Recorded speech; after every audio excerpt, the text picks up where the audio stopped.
So it's been an eventful offseason to say the least because the Panthers have made a ton of moves, especially under Scott Fitterer, and he's already put his fingerprints all over this Panthers franchise. And got to give the man credit where credit is due. I had my skepticism about what the actual vision was, but some of the moves they've made defensively have really starting to come together, and I'm really starting to get a clearer picture on what they're trying to build on defense. So in this video today, we're going to take a look at some different personnel groupings, what our defense may actually look like from an on-field perspective when it comes to personnel and different packages we can put together, and just how good this defense can possibly be compared to where they're coming from last year. But before we get into all that, my name is Aaron Duncan here with the Necessary Bluntness Sports Talk. I start off every video by saying, what up, though? And this is a Necessary Bluntness Sports Talk. And on this channel, I give recap and analysis of the NFL, but I show a little extra love to my Carolina Panthers. Yes, sir. So if you want to see more Panthers videos and stay up to date on all the offseason moves, get all kind of analysis like this, live streams and collaborations and stuff like that, and film breakdowns, you have to hit the subscribe button and the bell icon, because that's the only way you're going to be able to stay up to date on everything, because YouTube doesn't always send out notifications for my videos when they get released. So make sure you hit the subscribe button too and the bell icon, because when the live stream goes down, you don't want to miss it, and you want to make sure you're on time to catch the full slate of what all we talk about. So make sure you guys do that. And while you're at it, give the video a thumbs up, because it really helps YouTube know that you like the video and that more people like it and more people probably need to see it. So it doesn't cost you a thing either. So make sure you guys give the video a thumbs up. And real quick, down below in the comments, let me know how much better you think this defense could get from last year. And what do you think our base defense will be? I know we picked up a lot of new players, so I'm expecting us to be better, but let me know how much better you think this defense can be going.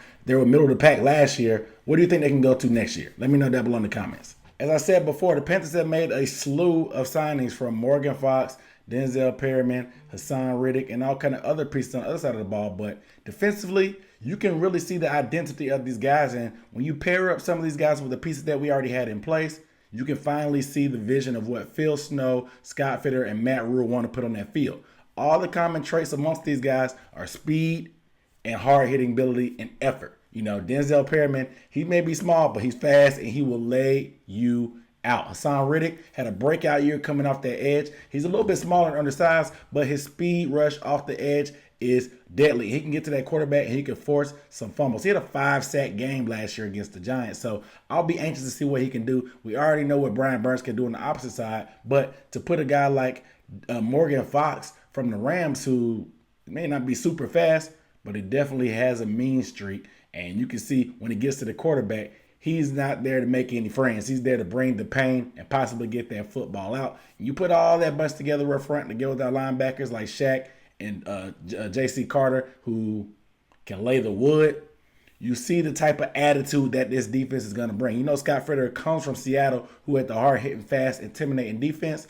He's trying to bring some of those traits to this defense. And with Phil Snow running a multiple-based defense, we'll be anxious to see what type of defense. And the Panthers team actually interviewed Hasaan Riddick to get some of his thoughts. And when they asked him about what the vision was, because Hasaan Riddick is listed on the roster as a linebacker, but they wanted to get a little bit more insight on how he would be used and what kind of defense would be ran with him a part of it. And he's going to give you insight about what they told him when they recruited him to come sign with the Panthers. Listen up.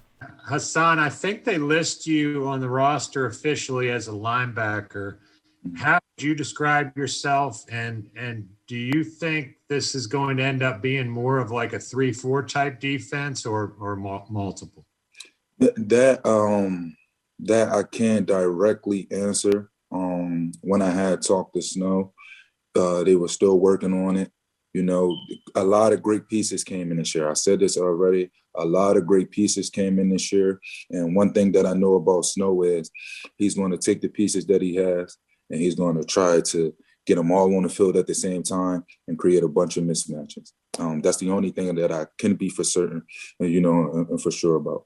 As you can see, not even Hasaan Riddick knows what kind of defense we are, because Phil Snow doesn't even know. I mean, there's so many different versatile pieces that you can move around now in this defense. You got to figure out the best way to get everybody on the field, like he said, and let everybody get a chance to make those plays and create those mismatches. It's all about mismatches. The NFL, there's a lot of talented teams, but the good ones know how to exploit mismatches on a week-to-week basis. That's why teams like the Patriots are so good because they find what you're bad at and they exploit it. Their game plan changes based off of your weakness. And if we can get to something like that, that would be awesome. And if we had the versatility that we have now on defense, we're well on our way to being able to do that. But let's talk about briefly last year because the Panthers pretty much ranked middle of the pack. They're around 18 in points, yards, and turnovers forced. So they did start off a little bit slow, and coming from where I thought they were going to be this time last offseason, being middle of the pack is something to really hang your hat on. We know they finished pretty strong, having a good second half against the Green Bay Packers, and the Panthers almost beat the Green Bay Packers, who were a perennial playoff team this past season. So there's a couple things to hang your hat on with players like Derrick Brown, Brian Burns,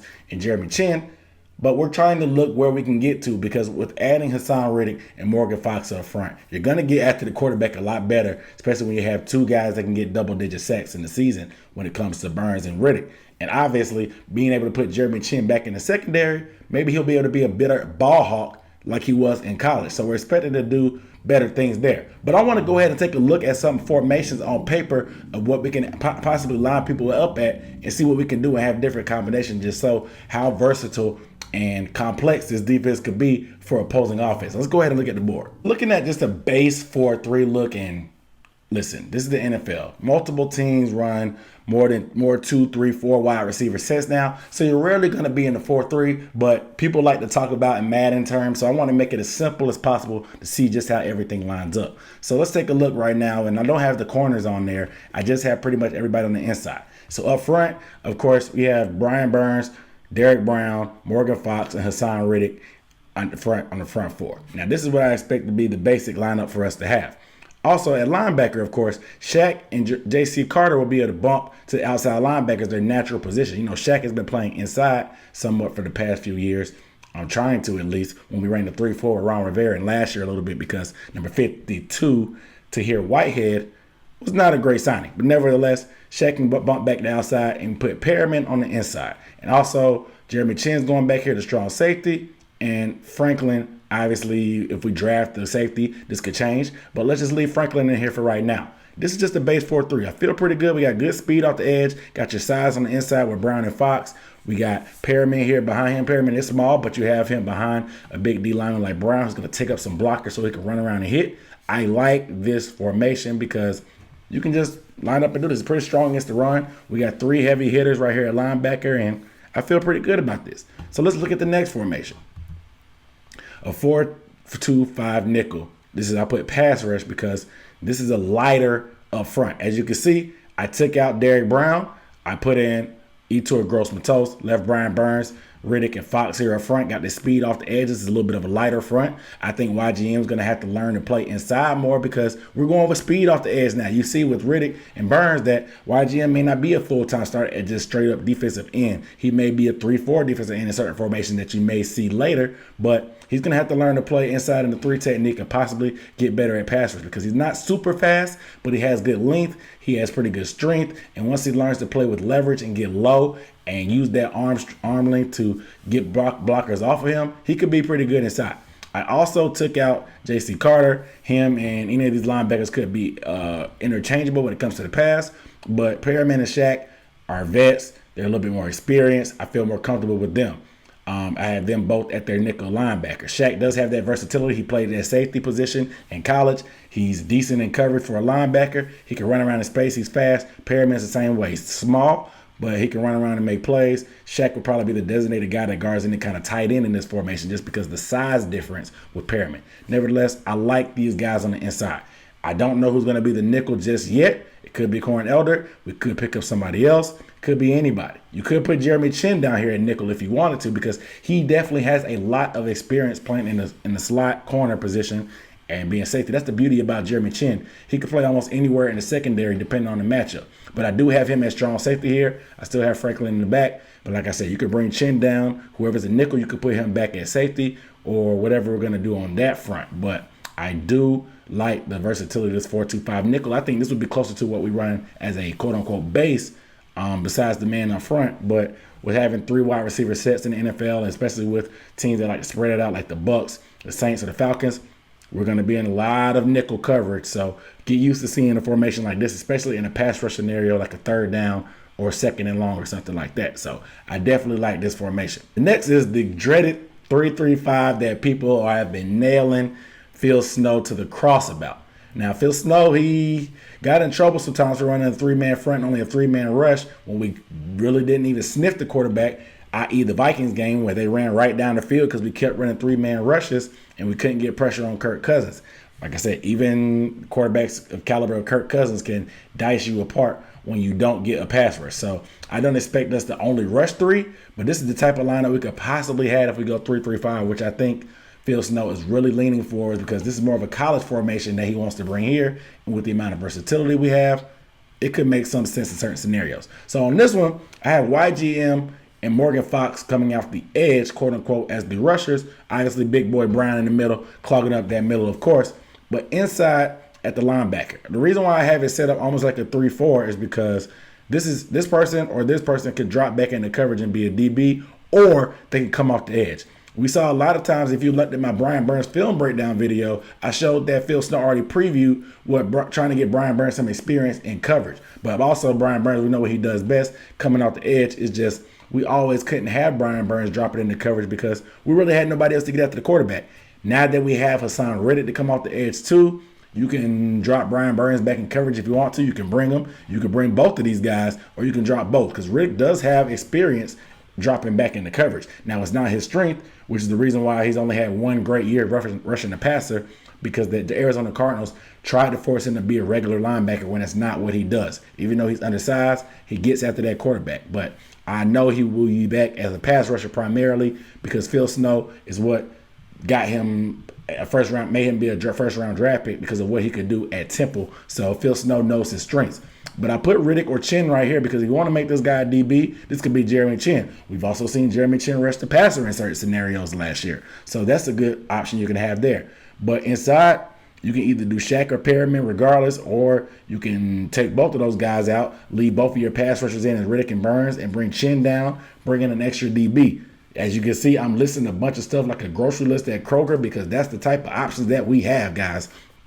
We have a lot of tools, have a lot of versatility, have a lot of weapons, a lot of different guys that can do a lot of different things, and you have to love it because, like I said, you can bring Jeremy Chinn down here, bring him off the edge if you want to, drop Brian Burns back, leave YGM as your inside guy, or you can walk Brian Burns and Rick down, bring 5 people on the blitz, drop Shaq and Perryman in the coverage, or you can blitz Perryman like we've seen on him do on tape before, bring Burns, drop Riddick, bring Perryman, bring Riddick, drop Burns. It's endless combinations, guys. The 3-3-5 actually may work. We just don't need to only rush 3 men. We need to rush more than 3 guys. That's my only knock on it. But I have a feeling that this may be one of our better formations. That way we can actually get everybody on the field, like Hasaan Riddick was saying that Phil Snow's idea was to do. So the 3-3-5, guys, get used to looking at it. This could be a lot more of what we use coming up next year.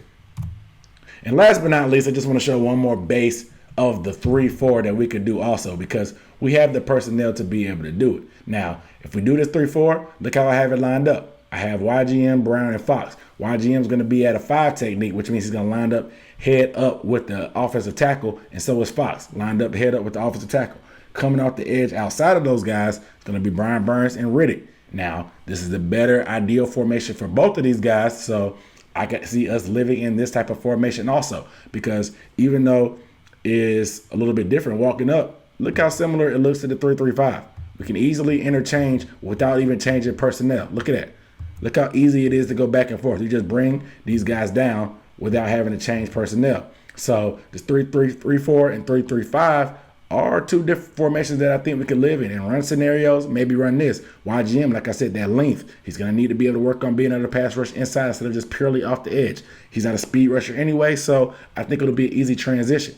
Riddick, this is where he lives. This is what he brought him for, 12.5 sacks. I want to see him prove it again. Brian Burns, 9 sacks, 9.5 sacks in 15.5 games because he was hurt. Let's get him to double digits this year now that he has somebody that can take advantage of all the attention Burns gets. Maybe it'll take some pressure off him having Riddick here. Maybe it'll take some pressure off him being able to rush with YGM or flipping Burns over here and rushing him with Fox. You never know. You can do different twists. You can bring Brian Burns around, let him rush inside. Riddick, the same thing. Fox can even come off the edge also, because with the Rams, they like to move their defensive line up and down the line of scrimmage. So you can bring Fox inside, you can bring him outside. You can do lots of different things, guys. And like I said, the linebackers still have the blitz capability. Chinn, we already know what he can do coming down and blitzing. I love to see this amount of versatility.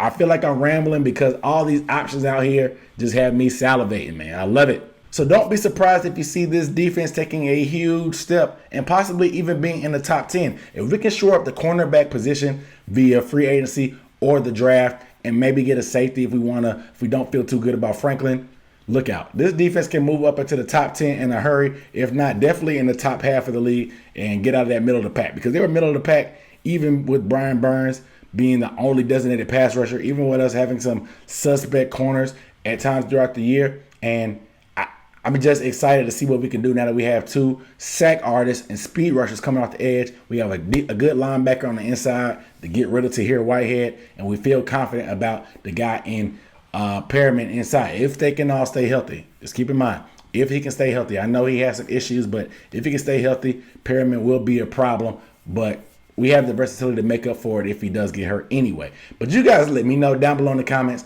how high do you think this defense can be ranked next year after being middle of the pack last year? And what do you think our base defense will be? Do you think it'll be the 4-3 or the 3-3-5 or even the 3-4? Let me know down below in the comments. But without further ado, I'm Aaron Duncan signing off with the Necessary Blunt Sports Talk. I'll see you next time. Peace.